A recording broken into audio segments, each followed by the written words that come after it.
guys, welcome back to my YouTube channel that is Achievers Core.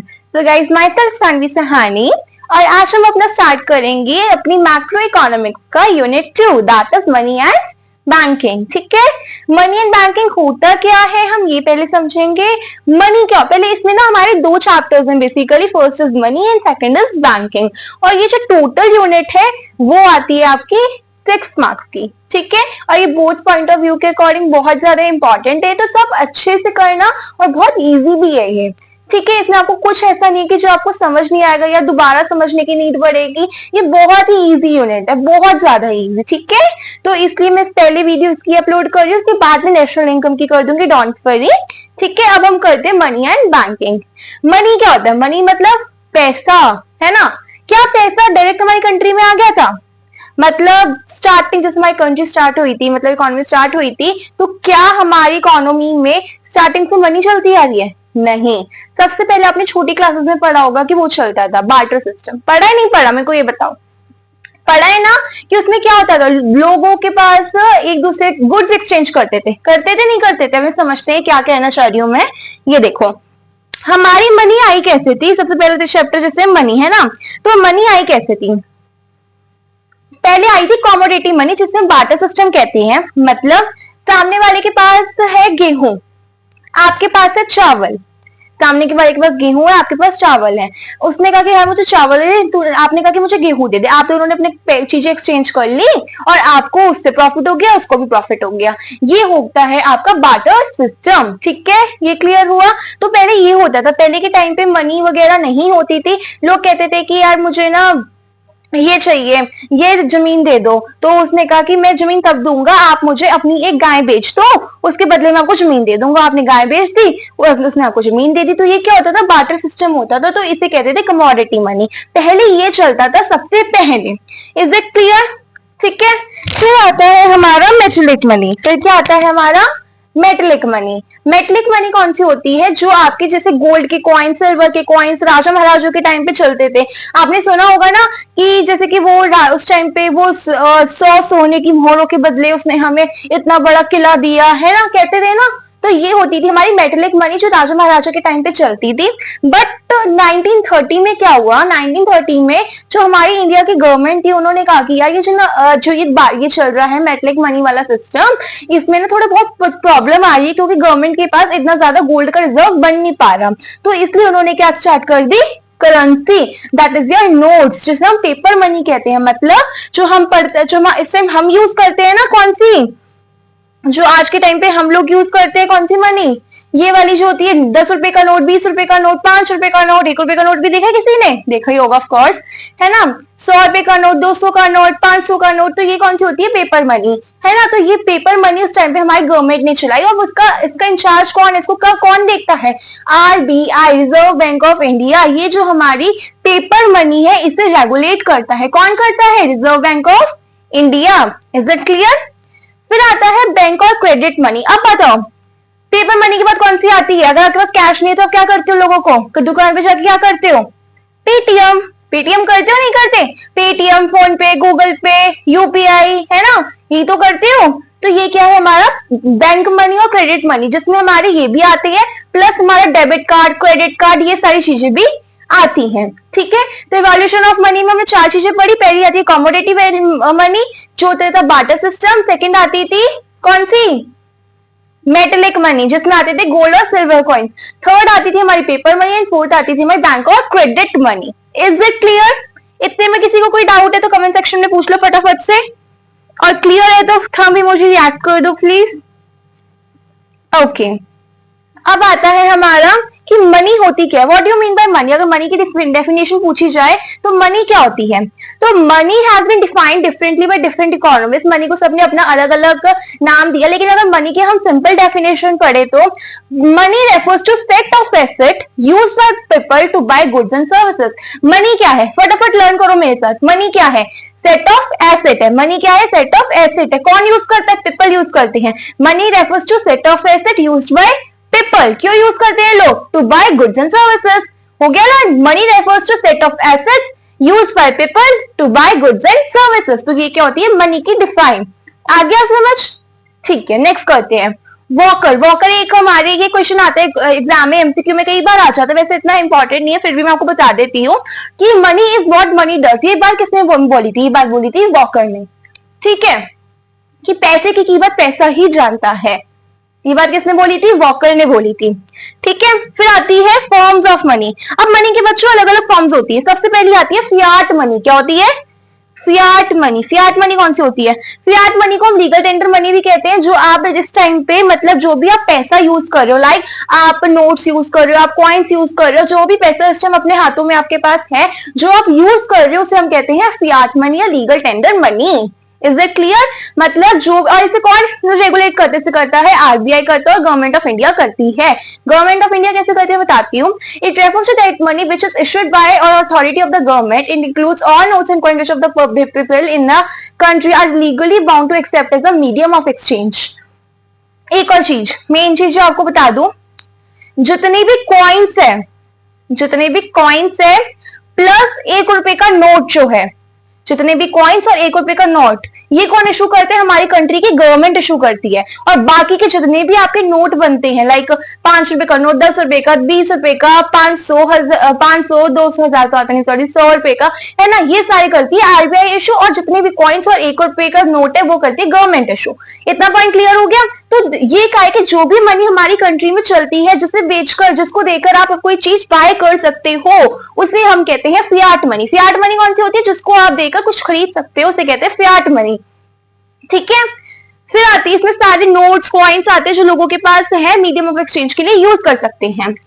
फिर आता है फिडेस्ट्री money. फिडेस्ट्री money या non legal tender money क्या होती है? ये आती है जो एक पेयर और पे के ट्रस्ट के बीच में मनी होती है। पेयर और पे के ट्रस्ट के बीच में मतलब, लेट मी टेल यू कि उसमें होता क्या है। इसमें होता है कि ये जैसे आपने कह दिया कि मेरे पास ना अभी 10 लाख रुपए नहीं है, मुझे ना 10 लाख रुपए का घर, एक ना छोटी सी दुकान खरीदनी है, तो मुझे 10 लाख रुपए का मेरे पास है नहीं, मैंने 10 लाख रुपए का चेक काट के उसे दे दिया। अब ये तो या तो वो कह दे कि भाई क्या पता कि चेक बाउंस हो जाए और तुम ये दुकान के पेपर्स लेके भाग जाओ, ये भी हो सकता है। या फिर ये कह दे कि यार तुम तो मेरे बहुत अच्छे दोस्त हो, मुझे तुम पे ट्रस्ट है, ये चेक बाउंस नहीं होने का, तुम में से पेपर ले लो, कोई बात नहीं, है ना। तो ये किसके ऊपर है? ये पेयर और पे के बीच में। पेयर मतलब जो पैसे दे रहा है, पे मतलब जो पैसे ले रहा है ना। तो पेयर और पे के ट्रस्ट के बीच में जो मनी बनती है उसे कहते हैं फिडेस्ट्री मनी या नॉन लीगल टेंडर मनी। इसमें cheque, draft, bill of exchange, promissory note, ये मैं आप मुझे की जमीन दे दो, 10 दिन में मैं आपको उसके पैसे वापस कर दूंगा, है ना। इसलिए ये क्या होती है? फिडेस्ट्री मनी होती है, ठीक है। फिर आती है full bodied money. Full bodied money कौन सी होती है बच्चों? फुल बॉडीड मनी होती है जैसे कि आपके पास है ₹100 का नोट, ठीक है। तो आपको पता है कि भाई ₹100 का नोट बनाने की कितनी कीमत लग रही है। ₹100 का नोट है, आपने किसी दुकान पे गए, ₹100 का नोट दिया और उन्होंने उसके बदले आपको ₹100 की सिल्क वाली चॉकलेट दे दी, ठीक है। लेकिन क्या ₹100 का नोट बनाने के लिए कितनी कीमत लग रही है? ₹100 लग रही है? You don't know. अगर वो ₹100 का नोट बनाने के लिए ₹100 की कीमत लग रही है, ₹100 वो खर्च कर रहे हो ₹100 का नोट बनाने के लिए, तो वो होगी फुल बॉडीड मनी, वो होगी फुल बॉडीड मनी। और अगर उस ₹100 का नोट बनाने के लिए उनकी कीमत ₹20 लग रही है, तो उसे कहेंगे क्रेडिट मनी। क्लियर हो गया? अगर उसकी फुल बॉडीड मनी कौन सी होती है? जिसकी इंट्रिंसिक वैल्यू और फेस वैल्यू सेम होती है। फेस वैल्यू मतलब होती है जो उस नोट के ऊपर कीमत लिखी होती है, जैसे ₹100 के नोट के ऊपर ₹100 लिखा हुआ तो होगी फेस वैल्यू। और इंट्रिंसिक वैल्यू वो वैल्यू होती है जो उसको बनाने के लिए खर्च की जाती है। मतलब जैसे आप ₹100 का नोट आप ₹20 में बन रहे, तो ₹20 क्या होगी? उसकी इंट्रिंसिक वैल्यू होगी, ठीक है। और जो ₹100 होगी उसकी फेस वैल्यू होगी। तो फुल बॉडीड मनी और क्रेडिट मनी में डिफरेंस क्या है ये देख लो कि फुल बॉडीड मनी जो होती है वो कहती है कि ₹100 का नोट बनाने के लिए ₹100 की कीमत लग रही है, that is a full bodied money. वहीं जो क्रेडिट मनी होती है जो कहती है कि ₹100 का नोट बनाने के लिए अगर ₹20 की कीमत लग रही है तो वो होगी आपकी क्रेडिट मनी। इतना क्लियर हो गया? पक्का? इसे आप स्क्रीनशॉट लेके पढ़ भी सकते हो। लो मैं आपको दे देती हूँ, ले लो स्क्रीनशॉट इसका। हो गया? नेक्स्ट का भी ले लो, क्रेडिट मनी का भी, ठीक है। नेक्स्ट फिर आता है functional definition of money. Functional definition of money बच्चों बहुत अच्छा क्वेश्चन है और इंपॉर्टेंट है। इंपॉर्टेंट कैसे है? मतलब इसे अगर आपने लर्न कर लिया ना, आपको मनी के फीचर्स, बार्टर सिस्टम की ड्रॉबैक सब लर्न हो जाएंगे इस डेफिनेशन को लर्न करने से। खाली क्या है मनी, क्या होती है कि money defined as a instrument that serve as a, money क्या कहती है? Medium of exchange. मनी क्या है?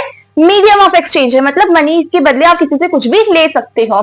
स्टोरेज ऑफ वैल्यू, मनी की स्टोरेज की वैल्यू है, मतलब मनी को कितने भी टाइम के लिए आप स्टोर कर लो, कोई दिक्कत नहीं है आपको उसके। आप ये तो है नहीं कि मनी पड़े पड़े खराब हो जाएगी, नहीं जंग लग जाएगा, नहीं ना, ठीक है। मेजर ऑफ वैल्यू, उसकी एक प्रॉपर वैल्यू है। Standard deferred payment, standard deferred payment क्या होता है ये मैं आपको आगे बताऊंगी, आगे आपको ज्यादा क्लियर होगा, इसलिए मैं अभी आपको यहाँ नहीं बता रही, आप कंफ्यूज हो जाओगे, ठीक है। तो इसके चार बातें कहती है, medium of exchange, storage of value, measure of value और स्टैंडर्ड डेफर्ड पेमेंट। ये क्या है, functional definition of money. Money की फंक्शनल डेफिनेशन लिखने को है तो आप ये लिखोगे, और अगर सिर्फ मनी की डेफिनेशन लिखने को है तो लिखोगे money refers to a set of assets which is used by people to buy goods and services, जो हमने पहले पढ़ी थी, ठीक है। फिर आती है नैरो मनी। नैरो मनी कौन सी होती है, नैरो मनी होती है बच्चों जैसे कि हम जो हमारी कंट्री में करेंसी और डिमांड डिपॉजिट को मिलाकर जो मनी होती है उसे कहते हैं नैरो मनी। मतलब हमारी कंट्री में करेंसी जो है, हमारी कंट्री में जो भी इस टाइम पैसा चल रहा है, जो भी हमारी करेंसी चल रही है, रुपीज वगैरह, वो सारी हमारी करेंसी, और जो भी डिमांड डिपॉजिट है, डिमांड डिपॉजिट मतलब जो भी आपने अपना डिपॉजिट कर रखा है बैंक वगैरह में, वो होगी डिमांड डिपॉजिट। तो इन जिसको आप कभी भी विड्रॉ कर सकते हो, जब चाहे विड्रॉ कर लो, उसे कहते हैं डिमांड डिपॉजिट, ठीक है। डिमांड डिपॉजिट फिक्स डिपॉजिट में डिफरेंस पता है, डिमांड डिपॉजिट होता है आपने बैंक में गए, आपने 20 रुपए जमा करा, 20,000 रुपए जमा करा दिए, आप अगले दिन का मुझे 1,000 रुपए निकालने हैं, वो है आपकी डिमांड डिपॉजिट। फिक्स डिपॉजिट जैसे आप एफडी कहते हो, जिसको आप एक पर्टिकुलर पीरियड ऑफ टाइम के बाद ही विड्रॉ कर सकते हो, उसे कहते हैं फिक्स डिपॉजिट। तो नैरो मनी में जितनी भी करेंसी और डिमांड डिपॉजिट आती है उसे हम कहते हैं नैरो मनी, ठीक है। फिर आता है ब्रॉड मनी। कौन सी होती है ब्रॉड मनी में, हमारी करेंसी और डिमांड डिपॉजिट तो आती हैं, प्लस इसके साथ हमारा सेविंग डिपॉजिट भी आ जाता है और टाइम डिपॉजिट भी आ जाता है, जो आपके पोस्ट ऑफिस वगैरह में चलती है ना, आरडी वगैरह, ये सारी आपके ब्रॉड मनी में आ जाता है। इज इट क्लियर, ठीक है। आगे चले, ठीक है, आगे आते हैं, आता है हमारा नियर मनी। नियर मनी कौन सी होती है, नियर मनी आती है कि this is a close substitute of money, ये मनी की सब्सटीट्यूट है। मतलब मैंने कहा कि भाई मुझे एक ना कंपनी स्टार्ट करनी है 1 करोड़ रुपए की, तुमने कहा यार 1 करोड़ रुपए की कंपनी, ठीक है तुम्हारे पास 1 करोड़ है, मेरा 1 करोड़ तो है नहीं, मैंने कहा तुम मुझे थोड़े थोड़े ना 1 लाख तू दे दे, 1 लाख तू दे दे, 1 लाख तू दे दे, है। उन्होंने कहा 1-1 लाख रुपए, हमारे 1-1 लाख रुपए देने से क्या होगा। तो अब मैं कहूंगी कि यार नहीं, मैंने कहा कि तुम अब कह मेरे पास तो कैश में 1 लाख रुपए है नहीं, कोई दे नहीं रहा मेरे को, मैं करूँ क्या। मैंने क्या करा, उस कंपनी के शेयर्स बना दिए, उस कंपनी के शेयर्स बना दिए। शेयर्स मैंने कहा कि मैं अपनी कंपनी के शेयर्स बेच रही हूँ अलग अलग लोगों को शेयर्स कैसे बेच, मैंने क्या किया, उस कंपनी के शेयर्स इशू कर दिए, आपने मेरे शेयर खरीद लिए मेरी कंपनी के, और आपने उससे इन्वेस्ट कर दिया। आपने शेयर मार्केट का कॉन्सेप्ट पढ़ोगे अपना बिजनेस स्टडीज के 9 चैप्टर में, जो फाइनेंशियल मैनेजमेंट है उसमें मैं आपको बताऊंगी कि उसमें यही होगा कि फिर आप क्या होगा, आप जो मेरे को प्रॉफिट होगा मेरी कंपनी में, जितने आपने शेयर्स इन्वेस्ट करे मेरी कंपनी पे, उसका कुछ परसेंट, उतना ही परसेंट आपको मिल जाएगा as a return, as a dividend और प्रॉफिट, ठीक है। ये होती है आपकी नियर मनी। तो नियर मनी में सारे बॉन्ड, शेयर, गोल्ड वगैरह ये सारी चीजें आती है, जिसे आप कैश में कन्वर्ट कर सकते हो। लाइक गोल्ड में आपने कह दिया कि यार मेरे पास ना पैसे नहीं है, तो मैं ना अपना गोल्ड बेच के ना ये जमीन खरीदना चाहता हूँ, गोल्ड बेच के जमीन खरीदना चाहता हूँ। आपने अब क्या कहते हैं, गोल्ड हमारी नियर मनी होगी, क्यों, गोल्ड को बेच के वो आसानी से पैसा खरीद ले सकता है, ठीक है। फिर आता है सप्लाई ऑफ मनी। मनी की सप्लाई क्या होती है, सप्लाई ऑफ मनी या मनी सप्लाई क्या कहते हैं, हमारी कंट्री में एक पर्टिकुलर पॉइंट ऑफ टाइम पर जितना पैसा इस कंट्री के फ्लो सर्कुलेशन में है उसे कहते हैं क्या, मनी सप्लाई या सप्लाई ऑफ मनी। मतलब मनी सप्लाई होता है एक टोटल स्टॉक ऑफ मनी जो एक कंट्री में at a particular point of time में है। तो मनी सप्लाई क्या है, money supply refers to a total stock of money in circulation in an economy at a given point of time, ठीक है। हमने पढ़ा था अपना उसमें नेशनल इनकम में कि पॉइंट ऑफ टाइम पे तो कौन सा कॉन्सेप्ट होगा, स्टॉक कॉन्सेप्ट, और एक पीरियड ऑफ टाइम में तो कौन सा कॉन्सेप्ट होगा, वो होगा हमारा फ्लो कॉन्सेप्ट, ठीक है। फिर ट्रांजैक्शन मनी कौन सी होती है, वो मनी जिसे आप डायरेक्टली ट्रांजैक्शन के लिए यूज कर सकते हो, उसे कहते हैं हम अपनी ट्रांजैक्शन मनी, ठीक है। फिर आती है मनी में 2 कंपोनेंट्स होते हैं, एक होती है करेंसी, एक होती है नेट डिमांड डिपॉजिट। करेंसी क्या कौन सी होती है, जो पैसा लोगों के पास है, बैंक के पास है, उसे कहेंगे हम currency.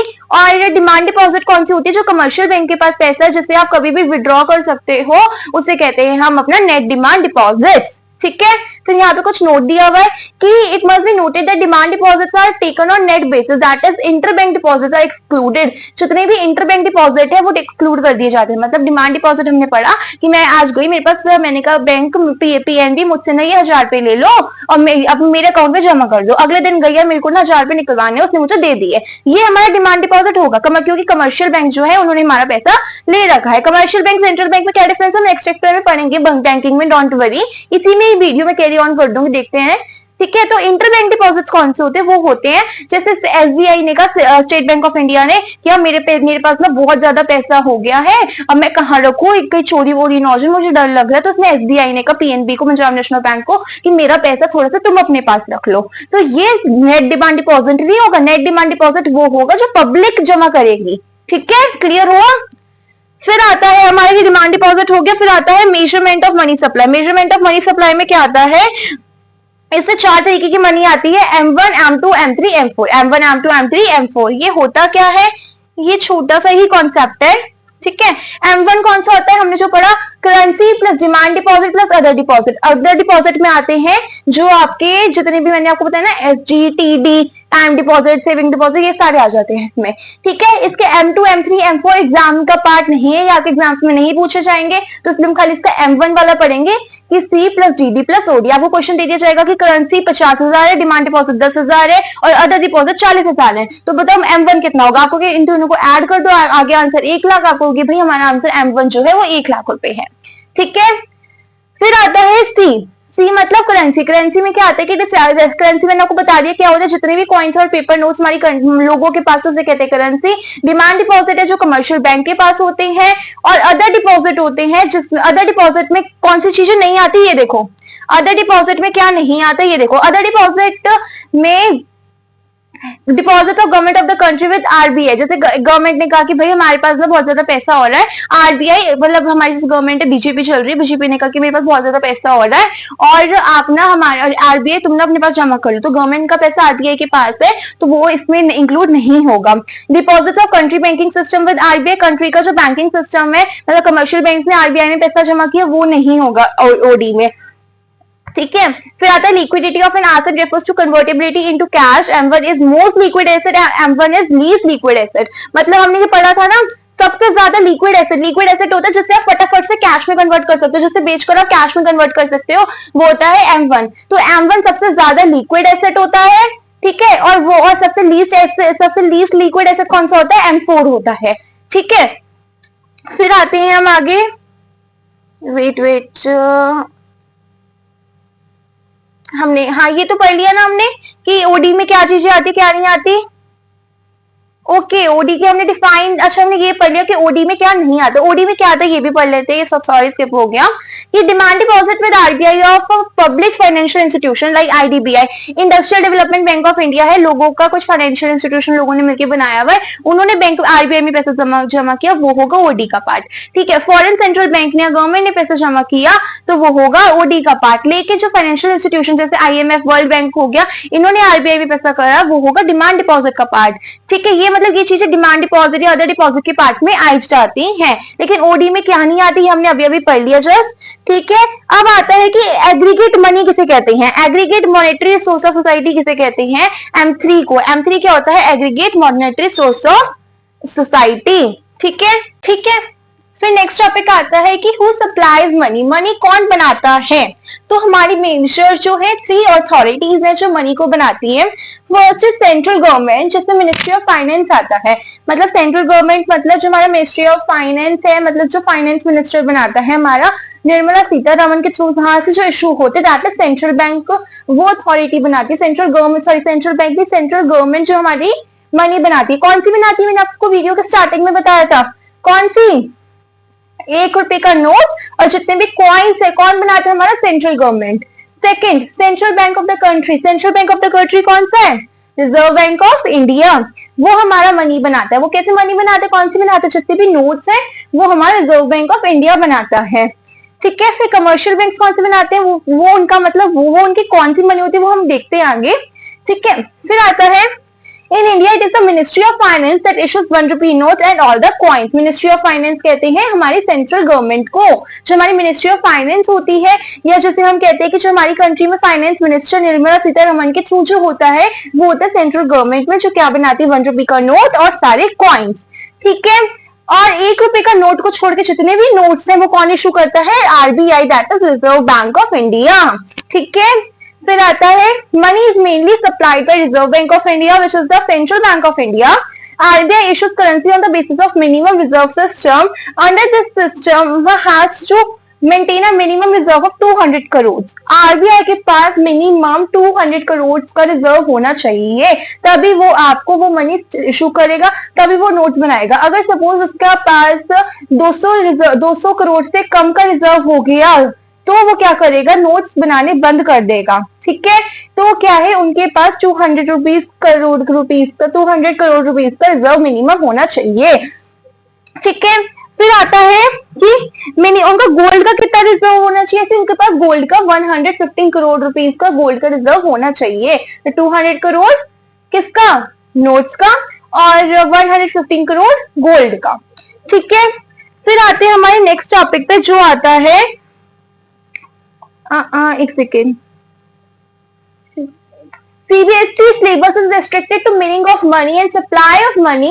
However, for better understanding of the concept of money, barter system or limitations of barter system and functions of money are discussed below. जैसे कि C2C वाला बार्टर सिस्टम वाला जो है ये कॉन्सेप्ट, इसमें जो मनी की जो डिफाइन वगैरह, मनी सप्लाई की डिफाइन की वजह से CBSE ने कुछ के लिए मतलब थोड़ी सी कम मतलब एग्जाम में पूछे बंद कर दिया, लेकिन फिर भी हम कर लेते क्योंकि इन केस अगर आ गई तो आपको कोई प्रॉब्लम ना हो, है ना। तो बार्टर सिस्टम क्या कहता है? बार्टर सिस्टम होता है, मैंने आपको स्टार्टिंग में बताया था वीडियो के, कि barter system of exchange is a system in which goods or commodities are exchange for another commodity. मतलब बार्टर सिस्टम क्या है? It is a system in which goods are exchange for other goods. एक goods के लिए दूसरा goods को exchange करना, that is the barter system. ठीक है, फिर आता है C2C इकोनॉमी। कौन सी होती है? जैसे बार्टर सिस्टम को हम C2C इकोनॉमी कहते हैं, मतलब कॉमोडिटी फॉर कॉमोडिटी इकोनॉमी। ठीक है, और जिसमें कॉमोडिटी की बदले कॉमोडिटी दी जाती है। फिर बार्टर सिस्टम के बार्टर सिस्टम में क्यों प्रॉब्लम आती है? इसका रीजन है double coincidence of bonds. Double coincidence of bonds का मतलब है आपको चाहिए कि व्हीट आपके पास एक्स्ट्रा है और आपको चाहिए चावल। आप चाह रहे हो कोई मेरे पास एक्स्ट्रा व्हीट लेकर चावल मुझे दे दे, तो मैं उससे तो मेरा फायदा, और पैसा नहीं है कंट्री में, आप चाहते हो कि मेरे पास जो एक्स्ट्रा वीट है कोई मेरे से एक्स्ट्रा वीट ले ले और मुझे उसके बदले चावल दे दे। क्या जरूरी है वो आपको वो इंसान मिलेगा जो आपको वीट के बदले चावल मिल देगा? नहीं, कई बार ऐसा होता है आपको मिलता ही नहीं है। तो इसे कहते हैं डबल कोइंसिडेंस ऑफ बॉन्ड्स। एक आदमी आया, वो कहता है कि मुझे आपसे वीट तो चाहिए लेकिन मैं इसके बदले ना आपको ना आलू दे दूंगा। ठीक है, या उसने कहा कि मेरे पास चावल है, मैं चावल आपको दे दूं लेकिन उसके बदले आप मुझे आलू दो। ठीक है, तो इस चक्कर में क्या होता है कि एक डबल कोइंसिडेंस ऑफ बॉन्ड है। जरूरी नहीं है कि जो आपको चाहिए वही आपको वही बार्टर सिस्टम में मिले। ठीक है, तो in barter system transactions were not possible as the seller was not sure of getting goods for the same quality and value at the time of repayment by the borrower। ठीक है, is it clear? पक्का? अब हम आते हैं limitations of barter system. तो barter system की क्या कमी है? हमने जो अभी पढ़ी है, lack of double coincidence of bonds, ये मैंने आपको पहले ही बता दिया है, अभी जस्ट अभी बताया है कि double coincidence of bonds is pre conditions for the barter system of exchange, कि आपको गुड्स के बदले गुड्स जो आपको नहीं मिल पाते, that is the double coincidence of bonds. ठीक है, यूनिट ऑफ वैल्यू मतलब कई बार आपके common unit of value measurement of common value, मतलब कि आपको ये पता लगाना पड़ जाता है कि आपको पता है कि उस टाइम पे क्या पता वीट सस्ता हो चावल महंगा हो। आप कंफ्यूज हो जाओगे कि मैं कितने वीट के बदले कितना चावल दूं, है ना। तो आप कंफ्यूज हो जाओगे कि वीट की मेरे चावलों की कीमत तो ज्यादा है, तो इस चक्कर में उसके जो वैल्यू है आप सही तरीके से नहीं पता लगा पाते। तो यही लिखा है कि it is difficult to decide in what proportion or ratio two goods are to be exchanged when thousands of commodities are produced and exchange, there would be unlimited number of exchange ratio. ठीक है, ये यहाँ पे दिया हुआ है। अब हम आते हैं अगला, lack of standard of contractual payment है। मैंने आपको स्टार्टिंग में बताया था lack of standard of deferred payment. Standard of deferred payment क्या कहता है? Borrowings and running through difficult problems in barter system at the time of repayment the quality of different units of goods also may not be remain the same. मतलब change करते time क्या पता उसकी जो value है same रहे ना रहे। मतलब in barter system when you hire a worker or promise someone to pay anything, what will the thing? It is the only goods and sometimes it is not possible to give him such good. कई बार ऐसा होता है आपने कहा मैं गेहूं के बदले चावल तुम्हें पक्का दे दूंगा, लेकिन क्या पता आपके पास बाद में बचे ही ना, है ना। तो इसमें स्टैंडर्ड पेमेंट का थोड़ा डिफर्ड आ जाता है कि आपने सिर्फ चावल तो ले लिए लेकिन आप उसको गेहूं दे ही नहीं पा रहे इन फ्यूचर, तो आपके पास ये दिक्कत हो जाती है। तो इसको सेटिस्फाई करने के लिए हमारा ये बनाया जाता है मनी, ठीक है। फिर है transfer of value. Transfer of value का मतलब होता है कि आप इसको स्टोरेज, इसको ट्रांसफर, सॉरी पहले हम स्टोरेज वैल्यू की रह गया, पहले स्टोरेज वैल्यू देख लीजिए कि लैक ऑफ स्टोरेज वैल्यू। आपने कहा कि उसने कहा कि तुम मुझसे चावल लो लेकिन 10 दिन बाद मुझे तुमसे गेहूं चाहिए। क्या आप गेहूं पे कोई कीड़े चढ़ गए और आप उसको दे ही नहीं पा रहे हो, फिर वो खराब हो गई, गेहूं आपकी फसल खराब हो गई, है ना। तो उसको स्टोर नहीं करके रख सकते उस चीज को। फिर आता है lack of transfer value. Lack of transfer value क्या कहती है? It is not easily possible in terms of barter system to transfer the goods from one place to another. कई बार ऐसा होता है कि आप एक गुड को एक दूसरी जगह एक कैरी करके नहीं लेके जा पाते हो, है ना। तो ये भी दिक्कत आती है। तो जितनी भी ये ड्रॉबैक्स है, जितनी भी कमियां हैं ये बार्टर सिस्टम की, ये सारे फायदे हैं मनी के। मतलब कैसे? देखो ये देखो, हम मैं आपको यहाँ पे बताती हूँ। पहले हम ये देखो, मैं आपको ये लास्ट स्लाइड ही खोल देती हूँ एक बार। ये दे, वेट, क्लियर है सबको? हमने कहा बार्टर सिस्टम में है कि डबल कोइंसिडेंस ऑफ वांट्स की प्रॉब्लम है कि जो आपको चाहिए वो पता नहीं आपको मिल पाए या ना मिल पाए, लेकिन जो मनी है, मनी में इसका फायदा है। आप 100 रुपए का नोट दो, आपको 100 रुपए की चीज मिल जाएगी। इसमें है कि लैक ऑफ कॉमन वैल्यू या यूनिट ऑफ वैल्यू। आपको ये पहचानने में दिक्कत होती है कि ये इस चीज की कीमत कितनी, चावल कितने दूं इसके बदले, इस गेहूं के बदले। लेकिन मनी में आपको पता है कि प्राइस फिक्स है, 70 रुपीज चावल चल रहे तो उतने ही दोगे। Lack of standard of contractual payment या लैक ऑफ डिफर्ड पेमेंट पे क्या कहता है कि इसमें आपको कोई चीजों को इसमें दिक्कत नहीं आती है कि आपको कैसे कैसे कितने प्रोपोर्शन में देनी है, क्या देना है, ये दिक्कत नहीं आती है, ठीक है।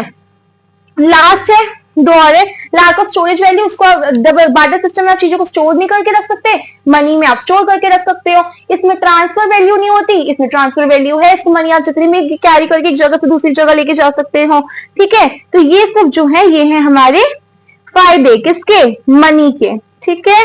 मनी के फायदे यहाँ पे भी दिए हुए हैं। ये मीडियम ऑफ एक्सचेंज है कि मीडियम ऑफ एक्सचेंज मतलब जितनी भी मनी आप कैरी कर सकते, मीडियम आप किसी भी गुड के बदले आप मनी देके वो गुड खरीद सकते हो, ठीक है। दूसरा है major common unit of value. इसकी यूनिट ऑफ वैल्यू है कि आपको इसके बदले आपको कंफर्म है कि आपको यही मिलेगा। स्टैंडर्ड ऑफ डिफर्ड पेमेंट क्या कह रहा है कि इट वाज ऑलवेज स्टेबल, की चीजें हमेशा स्टेबल रहती है आपकी, उसकी ड्यूरेबल रहती है ना। स्टोर ऑफ वैल्यू, मनी आप कितनी भी स्टोर कर सकते हो। ट्रांसफर ऑफ वैल्यू, आप कितनी भी मनी लेकर जा सकते हो, ठीक है। That's all for money. अब हम करते हैं बैंकिंग चैप्टर।